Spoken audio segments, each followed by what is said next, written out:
gaano ka-importante na meron kang kaibigan na pwedeng makatulong sa'yo para sa pangarap mo or hindi naman talaga makatulong totally but maka-inspire sa'yo circle na kung saan pangarap yung pinag-uusapan? Actually, sobrang importante to have a circle of friends who will be there to help you, to inspire you, and to push you.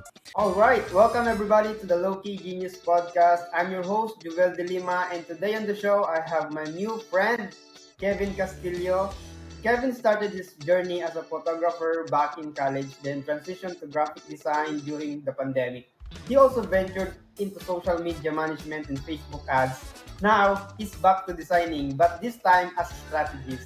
He started an agency, built a team of creatives, and is now helping brands with their design needs. So, Kevin, welcome to the show. Thank you so much, Jovel. Sobrang nakaka-excite tong podcast na to, and I am so excited to share what I know and to help other aspiring freelancers na din. Ayan, who want to start freelancing.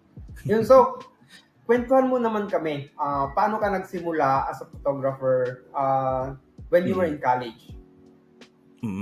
Okay.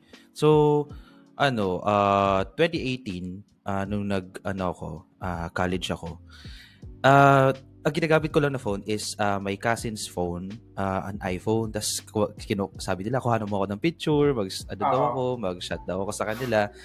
Tapos ngayon, nagagandahan sila sa sa kuha ko ng photo. So sabi ko, Kuya Kevin, what if mag-start ka ng photography gig mo? So ayun, nag-start ako, and then I don't have any equipments actually. Wala akong mahiraman ng DSLR. Ngayon, I have a friend who has a DSLR camera. Then sabi ko, bro, pwede pahiram muna, bayaran na lang kita bayaran na lang kita sa renta, kahit pahulog-hulugan lang, para lang makuha ko yung mga kliyente. May pang sustento lang ba sa pag-aral, di ba? Yun talaga yung first struggle ng mga kapag may gusto kang gawin, yung mga bagay na kailangan mo, yung mga tools na kailangan mo, wala talaga eh. Pero kapag meron ka talaga yung passion mo, yung spirit mo na gusto mo siyang gawin, gagawin mo talaga lahat. And parang gagawa ka talaga ng way para makuha mo yung mga bagay na kailangan mo. Oo, totoo. Kung talagang gusto mo yung isang bagay, then you need to push yourself to do it. Kaya sabi ko, sige, bayaran ko muna yung renta. Tapos ngayon, nakakuha ko ng mga kliyente that time. And then, dumating yung pandemic, doon ako na nag-transition to graphic designing. Kasi sobrang hirap that time kung paano ko gagawin yung mga, paano ko i-asikasuhin yung mga clients namin.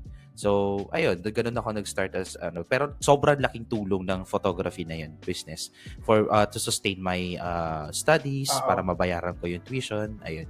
Gaano ka naman katagal as a photographer?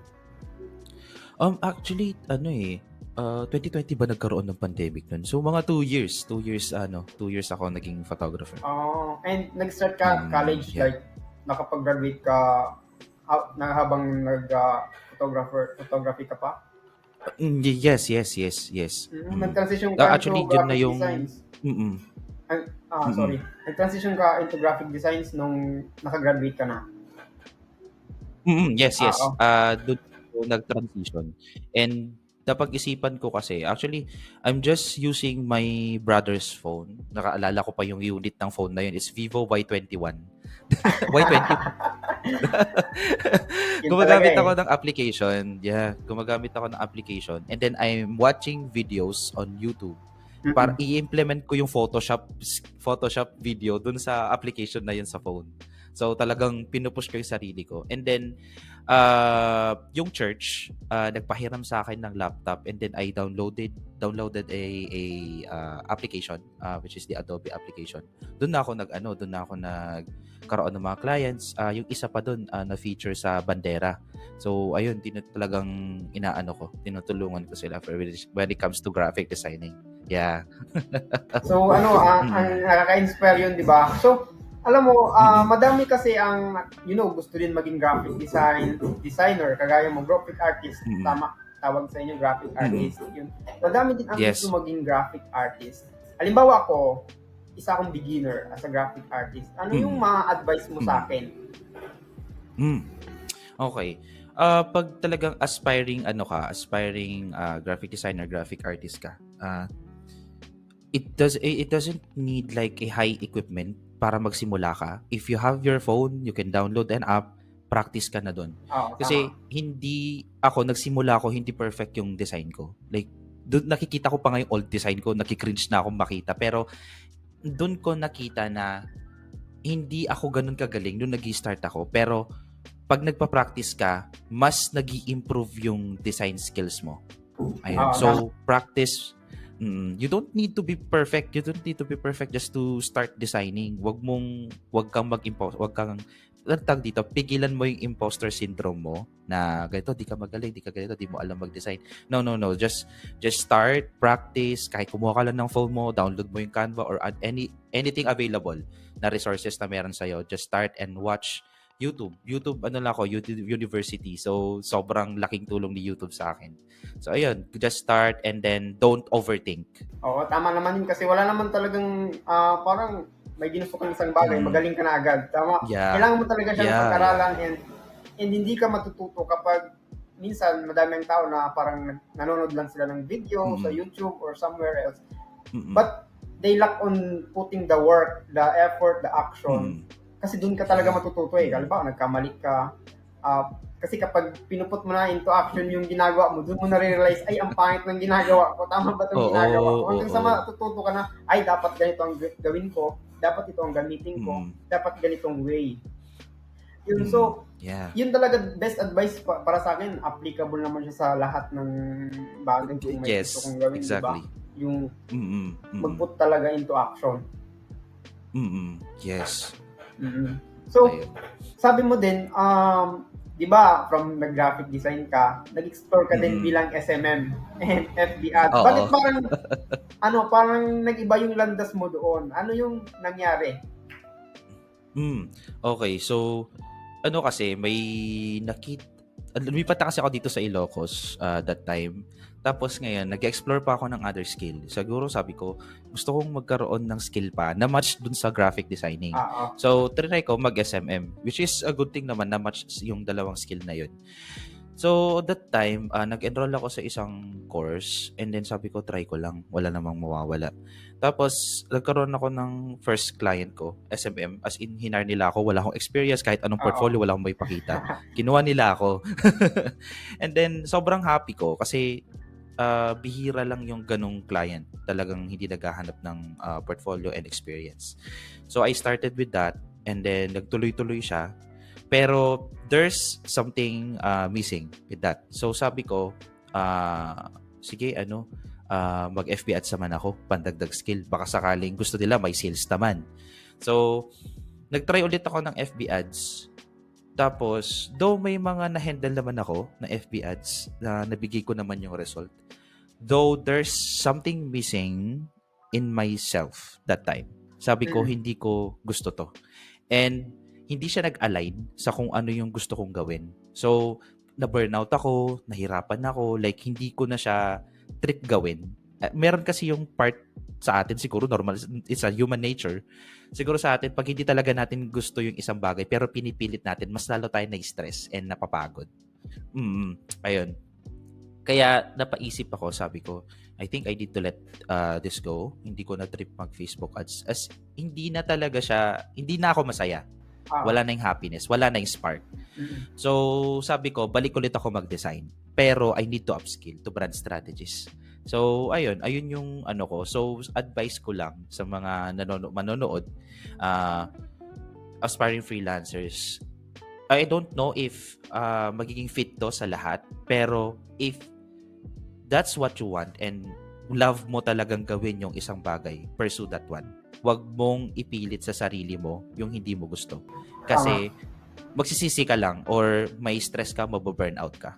So, ayun. The best yun, bro, kasi alam mo, dumating din ako sa point na ganyan na parang hindi ko na alam kung ano yung gusto kong gawin. Kasi parang gusto kong itry lahat. Para, kasi nandun tayo sa part minsan na parang gusto kong subukan to para kumita ng pera. Minsan pag nandun din tayo sa part na kailangan talaga natin ng pera para masustain din yung pang-araw-araw natin, gagawin na lang natin minsan kung ano yung available kahit hindi tayo sure kung parang masaya tayo doon, Mm. hindi yun yung Mm. parang para sa atin. Yeah. Yan, tama. Mm. Pero okay lang naman yun, di ba? Kasi minsan, kapag nagtatry tayo ng ibang bagay, doon tayo nakaka-realize na Mm. ito pala yung para talaga Yes. sa akin. Yung kagaya sa'yo, na Yeah. nag-try ka ng Facebook ads, ng SMM, Mm. wherein yung SMM parang broader na siya na ano na ano ng Yeah. graphic design, kasi ang graphic design very niche na Mm. siya Mm. ng SMM. Ang iba naman, Yes. from SMM to graphic design. Ikaw from graphic design, Mm. lumawak ka, pumunta ka ng SMM. Yun. So, Mm. oo. Kaya maganda din talaga na na nag-explore ka ng ibang niche para matukoy mo talaga, ay mas masaya ako doon ako. Ano Yes, yung yes, yes. idadagdag mo doon? Yeah, it's not bad to explore kasi yun nga, sabi nga ng iba, hindi mo naman alam kung ano mangyayari kung di mo susubukan. Tama. So, kaya try it kung ano man yung mag-spark sa puso mo. Kasi meron ako nabasa na libro before. It talks about the sparks. Kasi pag hindi daw nagbigay ng, it is about, I think, yung 7 highly effective ata yun, to be a highly influential people. I forgot the title of the book. Pero ganun siya. Pag hindi nagbibigay ng spark sa puso mo, yung isang skill, then it will not generate an income for you. So, try lang ng try hanggang sa mahanap mo yung spark na yun. Kasi parang yun, ang sabi nga, may tanong nga dun sa book na yun, is this a music to your heart pag once na ginawa mo yun? Ganon. So, kaya pag once na parang tumatalon sa saya yung puso mo, na ginagawa mo yun, and then that's your skill and that's what you can offer to your market. Yun, tama yun kasi sa panahon ngayon, mas mabuti na yung ginagawa mo yung mga bagay na masaya ka and kumikita ka ng tama lang kaysa naman sa kumikita ka ng sobrang laki pero sobrang stress ka na in a way na parang wala ka ng time sa family mo, sa mga friends mo, and also sa hobbies mo. Tama? True. Oo, kasi yes.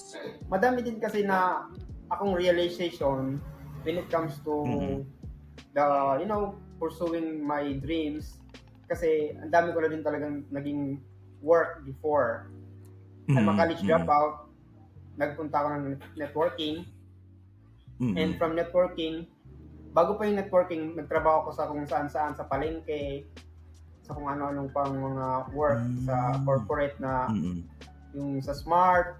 Very na work na ma-feel mo talaga doon na I can do more.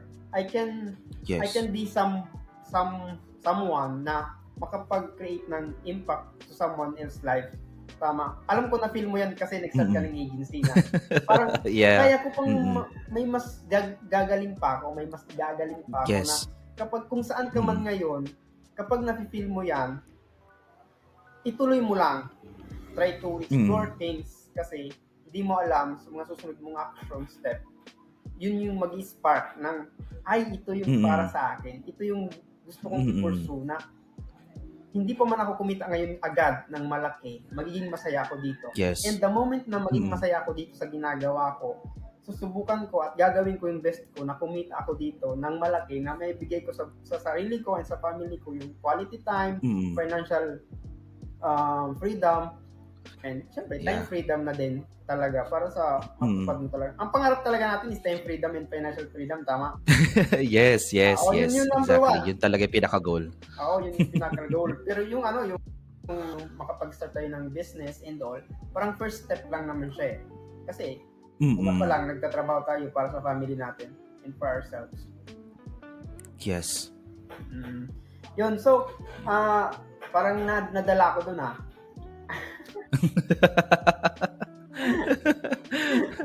So, alam mo, nag-start ako ng podcast with a reason na gusto kong makahelp sa maraming tao na kagaya ko na hindi nakapagtapos ng pag-aaral. Karamihan kasi sa mga kagaya ko din nawawala ng opportunity na ma-explore yung mga bagay na pwede pa palang mangyari kahit hindi ka nakapag-aral, kahit wala ka na tapos. And sa online kasi ngayon, parang wala nang imposible kapag meron kang lakas ng loob. Yes. Lakas ng loob lang ang kailangan. Kasi kahit wala kang skill, malakas yung loob mo, matututo ka. And sinabayan mo din ng passion. Oo, Mm. ang dami na ngayon sa online yan. Tama? Totoo, sky is the limit ang opportunity. Oo, sa online. And ngayon, naniniwala ako na Mm. mas marami pa. And online opportunity is, nakikita ko in the next couple of years, ang magiging puntahan ng maraming tao na kahit 20s, 30s, or 40s, if you have the passion in something, you can still Mm. pursue. Tama? Na Yes, wala yes, talagang yes. limitation sa online kapag may ginusto ka. And Totoo. that is one of the reason kung bakit gusto ko mag-start bakit ako nag-start ng podcast is to show Mm. case also to other people na what if may makarelate sa story mo, kagaya mo, sa kang college Yes. student, pinagsabay mo yung photography into designing, and now you own an agency. What if someone got inspired with your story and they started also for themselves, tama? Mm. Yun. Yes, So, ang yes. question ko ngayon, bro, ano yung parang pinaka-goal mo as a person para makahelp ka sa community to create a bigger impact? Yes, actually, kanina gusto ko yung magsisimula pa lang tayo. Napapaisip ako, sabi ko, gusto ko yung inaabangan ko tong question na to actually. So, it's a good question. Ito kasi yung ano ko, parang I wanted to sa mga aspiring freelancers, sa mga nagsisimula, ganun. Gusto ko pag not totally gusto, pero mas magandang i-share natin kung ano yung alam natin sa mga aspiring freelancers, sa mga bago. We don't need to gatekeep kung ano yung nalalaman natin. Tama. Ayun. Dapat as a business owner, wag mong i-gatekeep yung mga nalalaman mo, kung ano yung mga dapat mong i-share para lang mas ma-improve pa yung Tama. mga nanonood dito, mga aspiring freelancers.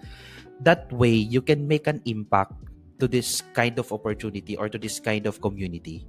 Tapos, syempre, yung mga taong yun na narinig yung mga advices mo or mga tips mo na mas nakakatulong sa kanila to start, then ipipay forward nila. Pay it forward ngayong mangyayari. So, ipipay forward nila sa mga sa mga susunod pa na aspiring freelancers so that way mas magkakaroon tayo ng solid community kung saan hindi tayo nagkakaroon ng gatekeep information na gatekeep natin yung mga information Tama. na dapat mas magkakaroon pa ng ng opportunity para sa iba na mas matutulungan pa yung iba, right?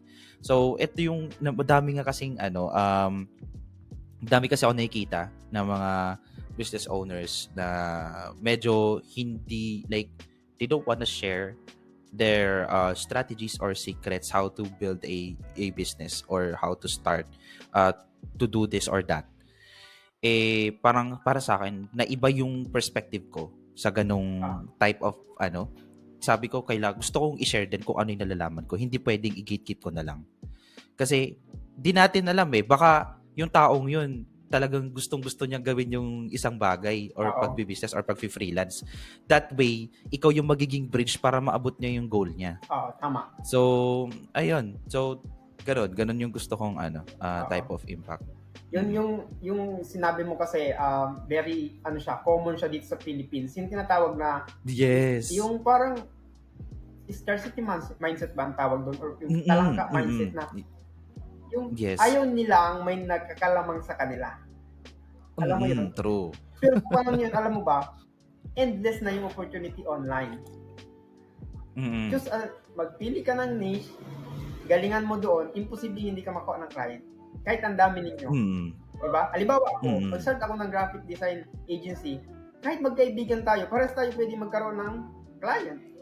Wala naman din problema Ang importante doon is we both have clients, we help each other, pwede tayo magtulungan ng other things.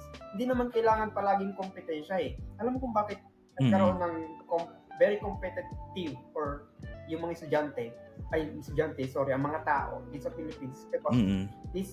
It is how we train at school. Tama. Dapat mas pagaling ka doon. Dapat ikaw lang nakakaalam. Dapat ako mas score. True. Grade. Yeah. Kaya lumalaki tayo na parang dapat ako lang yung magaling. Dapat walang mas magaling sa akin. Kung ano ang alam ko, hindi ko yan ituturo sa'yo kasi dapat ako lang yung na-recognize. Yes. Tama. Yun. So, tama. Oo, pero ngayon malaki na tayo Iba na ngayon. siguro mas masarap kung nasa school siguro, okay lang kung ako yung first honor, second honor, okay lang naman yun. Pero ngayon, malaki na tayo, may kanya-kanya na tayong buhay na kung saan, bawat isa sa atin may pamilya na umaasa sa atin, Yes. na may buhay din. What if tulungan natin sila na kumita din sila ng pera para masuporta nila yung family nila?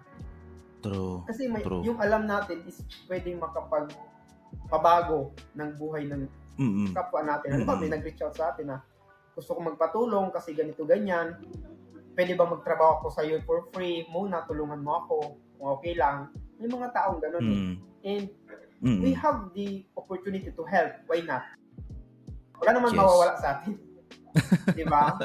True. And hindi natin alam, baka malaki pa yung bumalik sa atin. Yung tinatawag na karma. Exactly. Yung tinatawag na good karma. Kasi naniniwala kasi ako na what you give, you will receive. Parang kung ano yung ibigay mo, pwedeng mas malaki pa yung ibabalik sa'yo. Pero, siyempre, wag mo naman i-mindset na bibigay ako para maraming bumalik sa akin. Siyempre, kapag gumawa ka ng isang bagay, dapat yung bukal naman sa loob natin.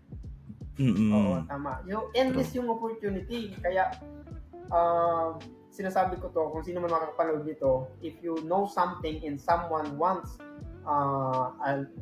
something from you, knowledge, skills, or something, please do share kasi wala namang mawawala. And maybe soon that person will become your friend, your business partner, your life, maybe your life partner. Ayun, may dadagdag ka ba doon? Anong masasabi mo? Yes, actually, sobrang agree ako doon. And actually, don't treat them as your competition but treat them as your inspiration. Tama. And yun yung pinaka magandang mindset sa atin na kasi napakaliit ng freelancing community dito sa Pilipinas. So, hindi mo kailangan makipagkompetensya and hindi mo kailangang maging toxic sa sa community. Just if you don't want to share if you saw someone who is a beginner, wag mong parang atakihin or sasabihan ng kung ano-ano. Just help them or just don't share. Iwasan mo na lang kung ayaw mo mag-share, yun lang. And yeah. Kasi baka maka-demotivate pa yun and ma-burnout yung tao, ma-stress. Hindi niya natuloyin. Yes. Actually, madami ako na-encounter na ganun. Pero, ayun nga, wag na lang nating silang i-demotivate pa na wag hindi mo kaya yan or ganito. Just, sarilihin mo na lang kung ano yung hinanakit mo sa buhay. Basta wag mo na lang silang yan. Okay? Kasi sila din, nag-start din, lahat kasi tayo mga freelancers, nag-start din tayo from the bottom. Scratch. Hindi naman tayo agad-agad, yes. Hindi naman tayo nandun sa top agad-agad. So, ayun, kailangan lang natin maging open sa mga taong nagsisimula. And then, hindi naman totally spoon-feeding yung gagawin natin. Just give them information just to help them. Just a simple guidance. Yes. Na ito yung pwede mo tong gawin. Hindi mo naman ituturo sa kanya lahat. Try to watch this kind of videos, follow this kind of people, ganon. Join this kind of community para matuto ka ganon. Hindi mo naman kailangan ibigay lahat. Sadyang, ang simpleng pag-motivate sa tao na kaya mo yan, magagawa mo yan, gawin mo lang, magpunta ka doon, magpunta ka dito. Pwede yun yung mag-spark sa kanya na yun yung palaging panghawakan niya na kaya, may naniniwala sa akin. Diba? Kasi may mga tao na sa loob ng bahay nila or sa loob ng group of friends nila, walang naniniwala sa kanila. Na sa isang grupo ng magkakaibigan, minsan may isa dyan na malaki yung pangarap niya. Pero never na pag-usapan yung pangarap niya kasi sa loob ng grupo niya, ang palaging pinag-uusapan is kung ano-anong bagay na hindi naman related sa makakapagpabago ng buhay niya. Pero since wala siyang choice, kaibigan niya yun, kailangan niya makisama. But yung idea niya, yung passion niya, hindi nag-grow kasi nalilimit siya. Tama? So, nag-reach out sa sayo or kung sa kanino man to have someone to talk to about his dreams or her dreams. Diba? So, ito ang question ko sa iyo, bro. Gaano ka-importante na meron kang kaibigan or hindi man kaibigan, belong sa'yo o maghanap ka ng kaibigan na pwedeng makatulong sa'yo para sa pangarap mo, or hindi naman talaga makatulong totally, but maka-inspire sa'yo, lumapit ka sa circle na kung saan pangarap yung pinag-uusapan. Gaano ka-importante yung para sa'yo? Yeah, actually, sobrang importante to have a circle of friends who will be there to help you, to inspire you, and to push you. Actually, madami ako naging kaibigan. Sobrang dami kong naging kaibigan. Pero, masasabi ko talaga, kung manonood man sila dito, manonood man kayo dito, pero hindi lahat sila pinush ako to be here. Okay. Pero ngayon kasi, di bali na meron kang small circle of friends, pero nagiging helpful sila sa'yo. Kesa naman yung madami kang kaibigan, pero until now, hindi ka pa rin nakaka-move forward to what you want in life. So, ayun, sobrang laking tulong nun. Especially, I have a circle of friends right now. And, ayun nga, sabi ko nga, I plan to resign. Pero, andun yung takot ko. Na, di ko alam gagawin ko, imposter syndrome. Actually, di ko din maiwasan magkaroon ng imposter syndrome. So, imposter syndrome, nag-overthink ako kung anong mangyayari next. But, these two friends of mine, they are really, really, sobrang helpful nila sa akin kasi pinupush talaga nila ako. Sabi nila, kaya mo yan, ito yung gagawin mo. Kasi yun nga, sabi ko, biglang lang sinabi na hindi mo naman makikita kung anong mangyayari kung di mo masusubukan. So, I try to push myself. And sobrang happy ko kasi nung sinabi nila sa akin yun, nakaklose ako ng 6-digit project with my team. And sabi ko nga, hindi ko in-expect yun. Sabi ko, ganito pala yung feeling pag alam mong meron kang circle of friends na tutulungan ka nila, ipupush ka nila para maabot mo yung certain goals mo. So, very important yun. Kasi kung ano yung circle of friends mo, let's say, may circle, kung ano kasi yung circle of friends mo, mahahawa ka sa kanila. Tama. Ganun yun. 90%. Kasi kung yes. Kung meron kang circle of friends na talagang may pangarap and they are really, really, really pushing themselves to achieve their goals in life, ganun din yung mangyayari sa'yo. Mapupush ka. Tama. Hindi ko naman sinasabing lahat, pero may ganun kasing, kung ano yung behavior nila, na-adapt mo. Tama. Ganun. So, yun, very important yun para piliin nyo yung kaibigan na to the extent na hindi totally piliin talaga ha, pero yung piliin nyo yung mga kaibigan na matutulungan kayo to grow. Na matutulungan kayo to push yourself at para at least ma-achieve nyo yung goals niyo. And someone who will be there when you are down. Kasi, syempre, let's say, ito, katulad ko, freelancer tayo, not all the time, may intindihan tayo ng mga tao na sa paligid natin. Tama. Katulad ng fiancé ko, hindi niya naintindihan kung anong pinagsasabi ko dito. So, I have a circle of friends who really understand what I am trying to say. So, sobrang importante nun. Oo, ganun talaga kasi kung sino ang palagi mong kasama, parang 60 or 90% ng ginagawa mo, parang mahahawa ka eh. Kaya importante talaga yun. Kung ang kaibigan mo is 10 kayong magkakaibigan, siyam doon is palainom, pag ikaw pang 10 ka, hindi ka ba sasama? Diba? Siyempre sasama ka. Wala kang magagawa eh. Kung araw-araw sila mag-inom, kaibigan mo yun. Pero kapag, siyempre, hindi natin alam. So, ibahin natin. Alisin natin yung baka bawal din sa, bawal sa mga bata. So, ganun ka-importante na, tama yung sinabi mo bro, ganun ka-importante talaga na meron kang circle of friends na kahit hindi nila ginagawa yung gusto mong gawin or parang same ng ginagawa sa'yo, it's okay. Ang importante is nandyan sila to support you, not to bring you down. Tama? They want you to win. Yes. They want you to succeed in your goals. Hindi lang sa goals, kundi siyempre sa mga bagay na parang simple step na ginagawa mo para ma-achieve mo yon. Yung parang magyaya sila na, bro, tara labas tayo kasi attend tayo ng party na ganito ganyan. Ikaw, sasabihin mo na, pasensya na bro, hindi ako makasama kasi may meeting ako sa client ko. Ano ba yung ma-respond mo doon?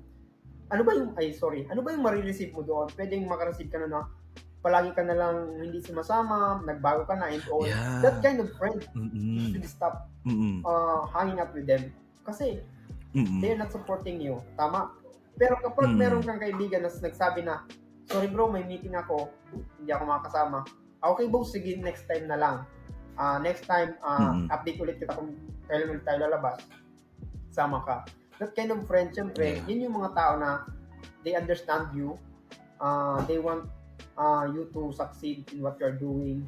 And, you know, Yes. ang sarap nila kasama na minsan, Totoo. may gusto kang i-open up sa goals mo. All they say is, wow, ang galing mo naman, nakaka-believe in all. Kahit wala silang masabi tungkol sa kanila, okay lang. Oo, kasi merong mga Totoo. kaibigan na naiinggit. Na-experience mo Totoo. yan? Yeah, actually, merong ganun na Meron mga ganun. friends ko. Manonood man sila dito, hello. Oo. Pero may mga ganun talaga. Oo, hindi And maiwasan. yung mga circle of friends ko right now, yun kasi maganda pag magkaroon kayo ng good circle of friends. Even the smallest wins that you have, they will celebrate with you. Kahit sobrang liit niyan, sobrang liit na bagay, makikipag-celebrate talaga sila sa'yo. And yun yung kagandahan nun. Walang halong inggit, walang halong kung ano-ano, arte-arte. So, talagang very supportive yung ganong circle of friends. Minsan talaga sa kaibigan, hindi naman importante kung ano ang ginagawa mo kasi ang mga kaibigan natin, hindi man porket kaibigan natin sila is parehas na tayong ginagawa. Minsan may mga kaibigan tayo from childhood na paglaki natin magkakaibigan pa rin. Pero iba-iba yung ginagawa natin. Iba-iba yung field, yung corporate na nagtatrabaho sa corporate, may estudyante pa, may nag-work na and all. Siyempre, iba-iba na yung priorities. Pero pag nagsasama-sama, yung pinag-uusapan, parang nag-isa pa rin sila. Ganon. Diba meron ganon? And they respect each other kung ano man yung status nila sa buhay. Kasi pwedeng magkaroon ka ng kaibigan na hanggang ngayon nag-struggle pa rin siya sa buhay niya, but you respect them and you support them na matutupad mo rin ang pangarap mo soon. Tuloy ka lang. You don't look down to them. It's because nakakaangat ka na. That's the number one na dapat wag mong gagawin sa mga kaibigan mo. You don't look down to them. It's because meron kang work, meron kang magandang buhay sa ngayon. Kasi ikaw bilang kaibigan, you have to be also support them and ipakita mo sa kanila na kaya mo din. Hindi man ibig sabihin na uhuli ka ngayon is wala ka ng pag-asa. Di ba? Yeah. Meron kasi mga kaibigan ng ganyan na kapag mataas na yung naabot nila sa buhay, minsan nag-look down na sila sa kaibigan nila na parang ayaw na nila makisama doon. It's because ganun lang siya. Parang walang nangyayari sa kanya. Kasi kung totoo mo siyang kaibigan, dapat ipupush mo siya pataas. Di ba? Yeah. And that's the reason we ikaw, nag-build ka ng agency to support others also, makapag-hire ka, makapag-teach ka sa mga tao mo. And also, that is one of my reason na kung bakit nag-start ako ng agency, makapag-hire din ako ng mga tao, ng mga beginner, maturuan ko sa mga ginagawa ko, kung ano yung expertise ko, mai-share ko din sa kanila. Yun. So, ito bro, ano na lang to, darang previous na lang to. Previous topic na lang to. Diba, na-share mo kasi na mahilig ka mag-collect ng mga Hot Wheels. Oo, mahilig. Mahilig. So, Yeah. kwentuhan mo naman kami, paano ka nagsimula yung hilig mo sa mga Hot Wheels and gaano ka nakatagal? Actually, bata pa ako, meron na ako mga Hot Wheels. As in, mga 1 year old, 2 years old pala ako. May mga Hot Wheels na ako. Sobrang dami. Ngayon, yung mga Hot Wheels na yun, wala na sila. Pero ngayon kasi, andun ulit yung spark ko na makapag-collect. So, meron akong, dito sa likod ko right now, meron akong isang box na malaki. Siguro malapit ko na siya makumpleto kasi ginugol ko talaga yung mga dream cars ko, ang gusto kong ilagay doon.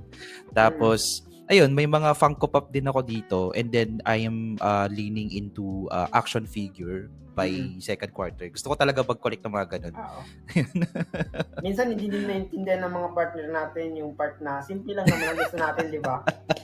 Totoo. Yung partner ko nakatingin siya ngayon sa akin.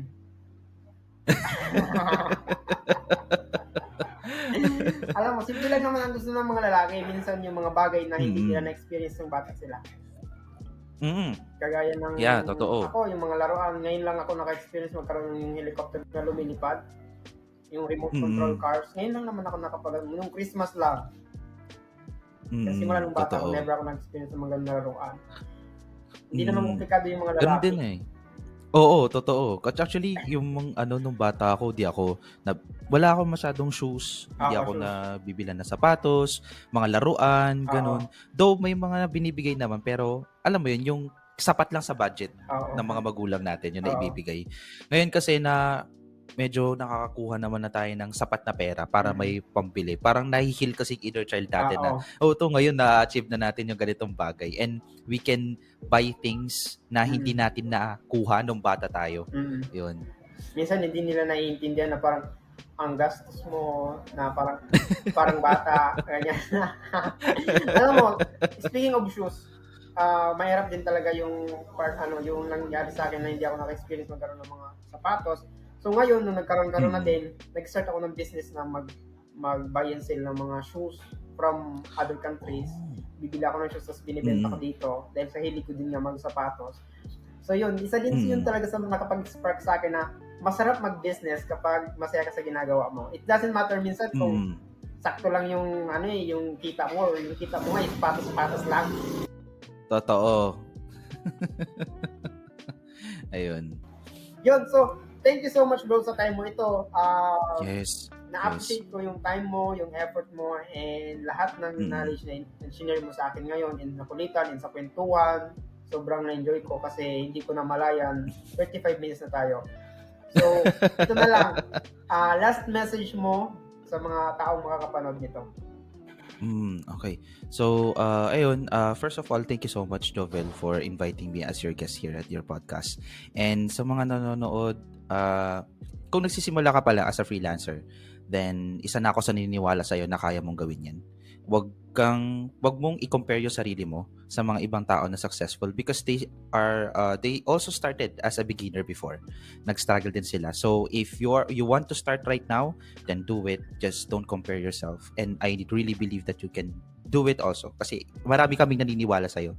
So humanap ka lang ng perfect circle, or not totally perfect, pero yung taong tutulungan ka all the way to your success. Yes. And ayun, if you wanna check my my website, ayun, you can visit www.kevingrafico.com, and then I can also give you a free consultation sa branding ninyo and to your website or your design na din.